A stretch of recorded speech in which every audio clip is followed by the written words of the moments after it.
5G.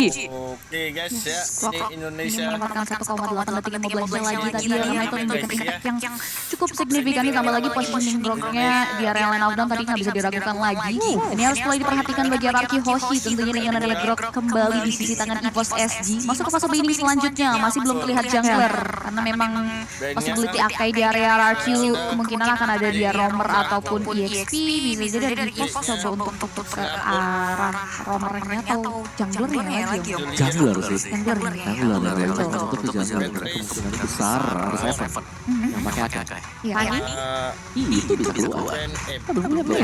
Faninya Albert Detet. Yuk, Enak loh bisa ke Beatrix-nya langsung. Bisa ke Julian langsung. Juliannya juga. enak banget. Nggak ada pasti juga. Soalnya ada grok, nggak mungkin ya Kufra masih bisa sih. Oh iya betul. Soalnya ini groknya kan bisa main XP. Bisa XP, flex positioning semuanya ya, dua hero-nya. Kufra XP juga bisa. Bisa. Bisa kayak tadi itu Cendil. Buat senggol itu tipis-tipis ya. Buat di XP sendiri. Tapi kalau Kufra XP berarti mereka harus tajam damage-nya itu di jungle sama di mid. Kalau main seperti itu ya. Dan Masha. Ngelihat kekuatan EVOS buat split push, Masha jadi satu hero yang patut buat di-ban nih. Oh iya, bicara soal split push ini belum ada hero split. Iya, Tumben, mulai dari dua-duanya ya. Belum terlihat. Sebentar, game 1 ada yang bisa split gak? Game 1 enggak ada sih yang split game 1. Slot jadi main strap. Forward tapi Fanny di ban lah. Di band Bude Clara gak boleh ternyata ya. Aduh, mau lihat Albert pakai Fanny nih, mau terbang-terbang bareng Lemon. Dua-duanya terbang, mau Albert Lemon terbang berdua. Tapi ya tanpa adanya Fanny, tentu pilihan buat Albert juga masih banyak. Hero yang bisa mungkin bertahan juga, tapi Popheus ban. Ya, gak mau one-one-nya kena, meskipun memang buat di zaman yang sekarang ya, di Obvious juga bisa kalah dari one-one. Iya. Tapi kalau dengan di ban yang Obvious, kemungkinan Lancel juga bisa dipakai di sini. Iya. Hero licin yang bisa ke arah belakang, tambah hero-nya R7 juga bisa Akai sih. Ini bakal Akai kemana ya? Kalau udah ngeliat Kalau Akainya masuk jungle, Chow bisa dipakai sama R7. Oke. Kalau Akainya pakai R7, Lancelot bisa dipakai sama Albert itu tergantung dari hero ini nih kayaknya nih. Ini. Sebiji dari EVOS. Ya, yang mau disembunyiin yang mana nih? Hidden pick kita apa nih? Masih belum terlihat dari posisi detik sudah mulai terlihat dan sisi nih. Oh, jungler Gillian. Baik. Wise pick juga sih Nggak EXP ya? Enggak dong. Motor mana hasilnya? XP. Cecil tengah, Julian. Hasil tengah. Iya, Julian Dan XP. XP. Ini jungler rahasia. Oh ya bisa. bisa sih possible. Nanti muncul apa tiba-tiba ucuk-ucuk kan di belakang. Inilah meta sekarang. Gitu. Yang ngeliat aja pusing gitu. Apalagi coachnya di sana. Feel udah sakit kepala. Aduh, ini apa lagi? Unpredictable ya. Ya, sebentar. Biar ini dua pick ini akan ngebuka segalanya sih. Udah mulai coba untuk discuss lebih dahulu dari Araki Hoshi nih. Ini penentuan. Lolita enggak sih? Buat nahan Cecil plus Beatrix. Betul. Chow betul. Coba Dan lagi. Kaja. Ja. Wow. Selamat datang Bung Kaja. Ya, baru dibahas siapa nih lagi yang bisa mirip-mirip ya dengan Iya. Franco. Kaja yang merupakan muncul kali ini, tapi ya dia harus bisa sustain ya, jangan sampai waktu lagi mau nangkep terus tiba-tiba kena bad impact. Iya, itu bisa berabe sih. Dia tinggal memanfaatkan potensial rumputan untuk nanti bisa kasih serangan kejutan dan positioning Divine Judgment-nya untuk mengunci hero dari EVOS SG yang pastinya jadi hero importantnya EVOS SG ya. Dan satu hero terakhir yang bisa dibilang nih dan pick EVOS. Entah dari sisi Julianya dia akan ditempatkan di mana nih tergantung dengan pemilihan hero terakhir dari EVOS SG di game kita yang ketiga kali ini. Oke, last pick. Bakal masuk ke Lolita. Ya, Lolitanya malah di kanan ya. Singapura. Buat nangkis juga untuk crossbow flank. Oke, berarti ini Akai jungle, dia bisa ngerusuh. Betul. Temennya bareng Pin, pakai Kaja. Dan bahkan menurutku di sini Akai bisa banget ya untuk langsung crossing di level yang pertama tantang di purple buff. Karena kan untuk di level awal hanya dengan mengandalkan chain atau sword itu gak bakal cukup. buat Juliannya bisa ngasih damage yang gede ke arah dari jungle. Dan trappingnya juga kemungkinan besar banget bisa dimainkan oleh Aka atau diamankan oleh Aka. Iya, dimenangin dengan yang sekarang emblem lagi happening banget, Demon Slayer dan RRQ. Ini nih akan menjadi kesempatan mereka bertahan di upper bracket dan juga EVOS akan berusaha sekuat tenaga pastinya untuk mendapatkan slot itu pula. Tapi tentu kolom komentar banjiri dukungan kalian untuk RRQ Nadia Indonesia di MSC 2022 babak playoff. Game ketiga, game penentuan. Yes, game penentuan kita langsung semarakan hashtag Viva RRQ dan Indo Pride juga tentunya. Dan juga boleh juga semarakan dengan bendera Indonesia di kolom komentar karena ini penentuan RRQ. Mampukah mereka mendapatkan slot upper bracket di MSC 2022 kali ini karena udah beberapa persebaran masing-masing hero kedua belah tim di area landing phase. Terlihat Finn udah mulai mengganggu pergerakan dari JPL juga yang coba memberikan harassment ke area jungle patternnya RRQ Hoshi Budi Clara. Dia bisa ngegangguin pakai Ring of Order, Chip. Terus JPL-nya, tapi dia kan punya durability yang sangat tinggi kan. Jadi ketika dia pakai Ring of Order nggak terlalu berasa. Sementara dari JPL dia nggak takut sama apapun. Dia masuk ke area jungle. Lalu dari RRQ pun mereka bakal crossing nantinya. Wah, itu R7 udah mulai bertengger untuk memberikan serangan kejutan tapi ternyata masih bisa tersecure oleh gear dari sisi orange buff-nya. R7 harus mundur, nggak boleh terlalu komit, tapi Layman udah mulai coba untuk memberikan sedikit harassment ke area Adamir. Finn pun sudah mulai melakukan babysitting, udah mulai menampakkan batang hidungnya. Presence-nya membuat EVOS SG Adamir pun harus mundur, tapi kalian nggak boleh mundur tentunya untuk langsung pesan aja GrabFood dengan menggunakan promo MSC X Grab akan ada diskon sampai di 20.000 dengan scan QR code yang ada di bawah. Tambah pulsa juga, tapi JPL akhirnya dikejar-kejar, diudak-udak. Dan dia harus recall sampai pulang. Dan membuat tentunya penjagaan terhadap mid lane, bottom lane juga akan lengah. Sementara RQ Hoshi dari R7 berhadapan dengan Nick di arah top lane. Ini akan menjadi pertempuran yang dua-duanya punya kesempatan untuk outplay satu sama lain. R7 kalau misalnya Nicknya dekat-dekat turret, dia bisa nge-wave trigger langsung sih. Cuma durability dari Grok kan besar. Betul. Agak sedikit sulit untuk eksekusi. Paling ya pukul-pukulan manja aja. Benar sekali tentunya. Jadi sama-sama coba untuk mainin aman terlebih dahulu. Ini Lemon bos, ada JPL sama Adamir dari bottom lane. Tapi Lemon udah ngedapetin level 3-nya, saat lagi akan ngedapetin level 4. Sementara pemain dari RQC lainnya mendapatkan turtle yang pertama. Tapi ada fun fact-nya nih teman-teman, di mana tahun 2020 Lemon itu sempat jadi top global 4-1-1. Jadi udah nggak diragukan lagi sih ini one-one-nya Lemon di game kita yang ketiga. Iya, apalagi one-one sekarang kan lebih enak kan dibanding zaman dulu. Ya, lebih gampang buat percaya weakness point. Jadi ya 2020 tuh 4 weakness point-nya. Ya sekarang cuma 3, berkurang 1. Dan dari Lemon sendiri di area bottom lane, dia masih bisa survive, bertahan.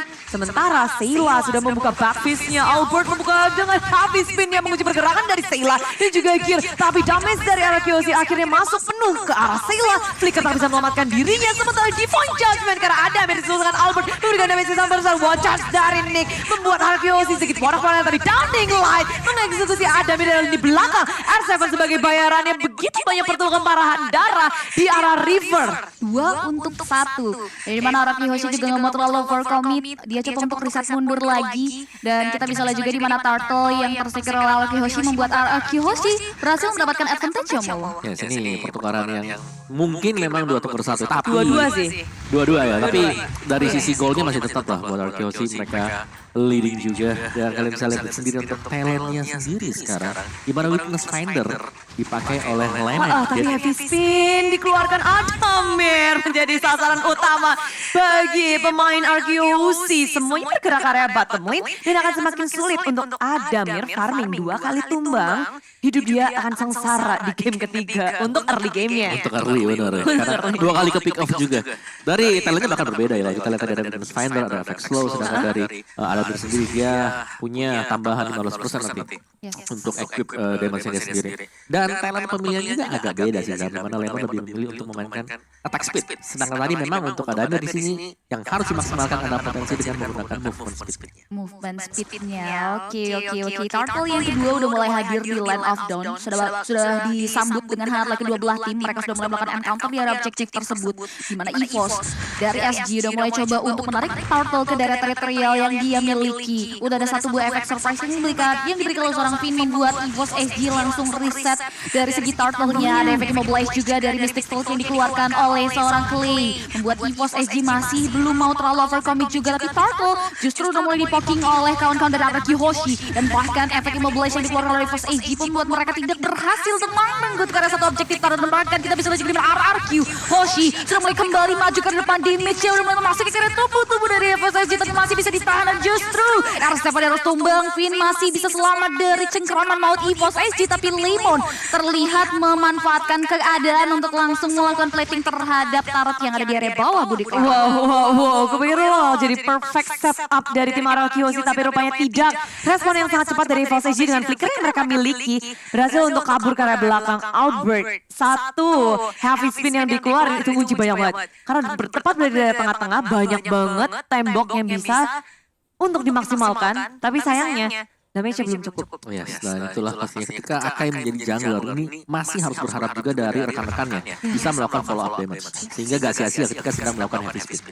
Oh, tapi sekarang kayaknya dia mau gabung langsung ke area bottom lane buat ngedapetin satu turret di arah bottom lane, dan berhasil tanpa bisa di defense. Sementara EVOS SG mencari potensi pick off dengan adanya gear chain udah dikeluarin kali ini. Downing Light juga sudah dipop up, habis win menguji pergerakan dari tim EVOS, tapi RRQ kehilangan pin terlebih dahulu di area samping sana.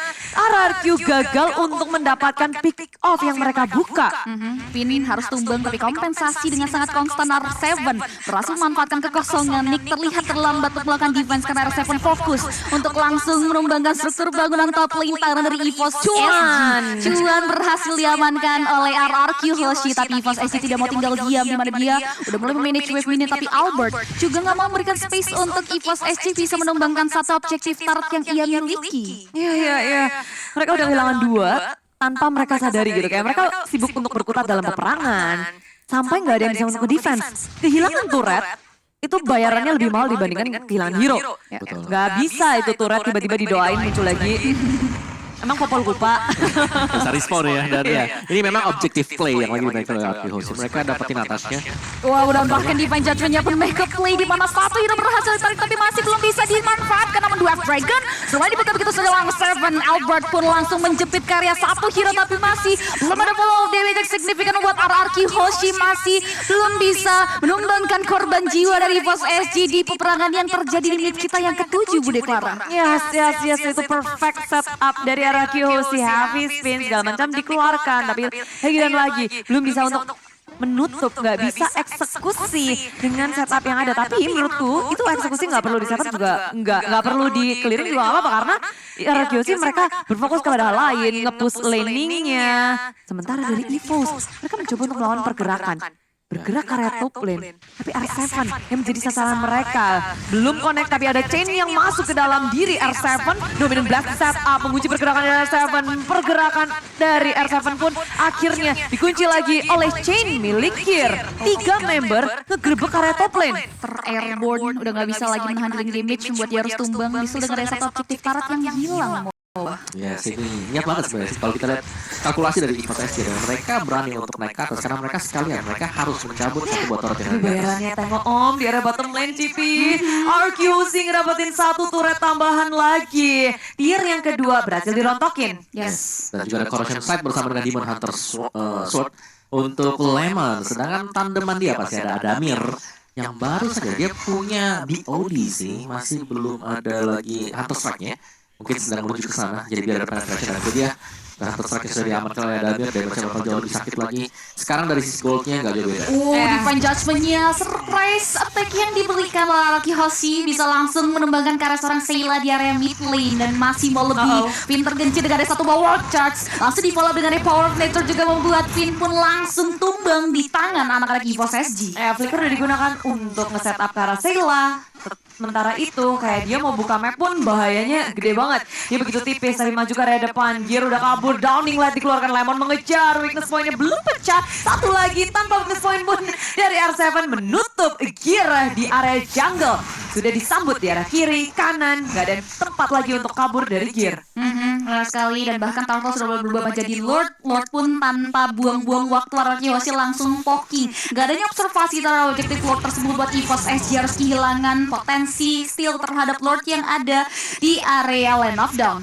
Yap, Downing Light dikeluarin dan ketika Lord sudah di tangan Arkeosi, mereka tinggal mengontrol saja ketiga lainnya dari tim EVOS. Perlahan tapi pasti alon-alon asal kelakon, nge-push dari segala sisi. Area bawahnya udah terpush, di area atas berusaha untuk diakuisisi oleh EVOS. Mereka nggak mau harus pusing dengan tiga-tiganya, at least bisa fokus seperti di tengah ini. Tapi Finn dengan konsil yang dikeluarkan diseruduk dengan wallchat milik Nick. Tapi Finn berhasil menseret JPL ke area depan. Heavy spin disusul, satu setup yang manis dari Arkeosi menyusul ke area belakang dengan adanya crossbow off tank. Seilanya tumbang.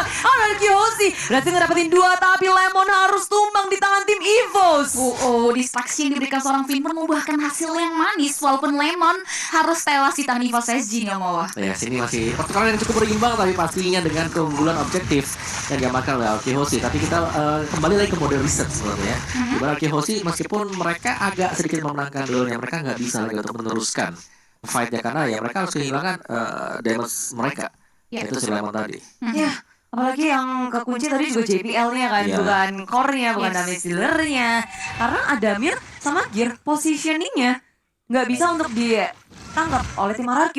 Betul. Menjaga karena lini belakang banget, dan untungnya itu juga ada crossbow attack untuk mengunci Sayla.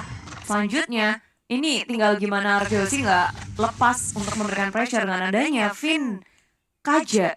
Dia bisa nge-setup. Flicker juga udah on. Bisa banget nih cari satu lini belakang dari EVOS SG. Benar sekali. Nah ini yang harus dibentuk tentunya momentum yang akan terjadi dari Finn sendiri menggunakan Divine Judgment-nya. Di sini kita bisa lihat juga di mana Finn pun sudah mulai menelusuri rumputan yang ada di area depan. Begitupun juga dengan Gear yang coba untuk meng-clearing wave minion, namun disambut hangat dengan daya damage yang diberikan oleh Albert. Tapi masih belum mau di follow up lebih jauh lagi, di mana EVOS SG masih mundur. Begitupun juga dengan RRQ Hoshi, prefer untuk melakukan clearing aja terhadap wave minion yang terada di area Land of Dawn. EVOS SG masih coba untuk menyeimbangkan pergerakan permainan RRQ Hoshi di game kita yang ketiga kali ini. Karena terlihat objektif Turtle berhasil mereka ambil dengan sangat-sangat free, dan bahkan EVOS SG nggak diberikan kesempatan untuk bisa mengamankan beberapa objektif yang ada di area Land of Dawn, khususnya Tart juga bisa bilang. Sebenarnya menit ke-11 atau 12 ini udah bisa kita lihat keunggulan dari RRQ Hoshi. Mereka lebih dari network, dari segi turret, dan juga dari segi level. Kita lihat Albert udah dapetin level 15. Yes, dan juga Clay masih tetap dengan damage terbesar ya. Pemberi damage terbesar datang dari Arkeosi. Tapi sudah ada beberapa item yang cukup menyebalkan sebenarnya kalau kita bermain sebagai Kaja. Ada Immortal, yang sudah dipegang oleh Gear. Tapi juga ada satu lagi, siapa ya tadi? Ada 2 pokoknya yang sudah punya Immortal dari EVOS SG. Dan ini bakal merepotkan sebenarnya. Karena kita tahu bagaimana Divine Judgment adalah skill yang lama banget gitu loh untuk bisa dipergunakan kembali. Kecuali sudah punya flipping time, betul.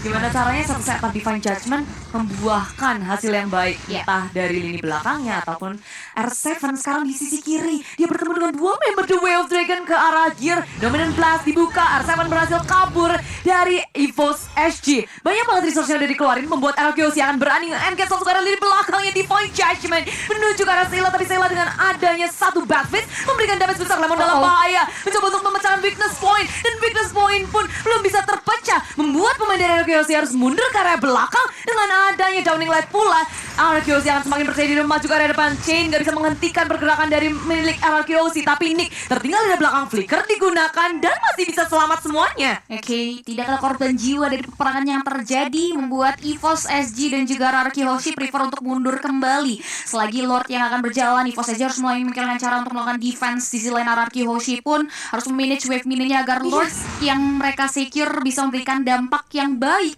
bagi RRQ Hoshi, khususnya untuk ada di area objek turret yang tersisa milik EVOS SG. Ya, saling menghitung dengan sangat baik damage dari satu sama lain. Potensinya juga kelihatan banget sih dari RRQ untuk menjebol inhibitor milik tim EVOS.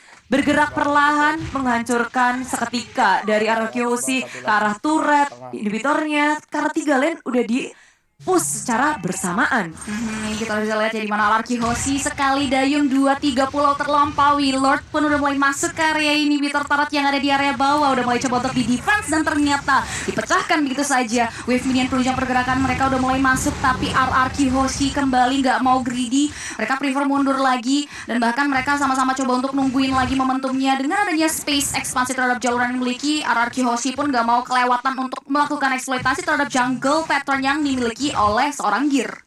Ya, dengan satu inhibitor aja udah cukup membuat Arceus memaksimalkan Lord yang didapatkan. Bottom lane-nya ke secure, ini kayak deja vu game pertama gak sih?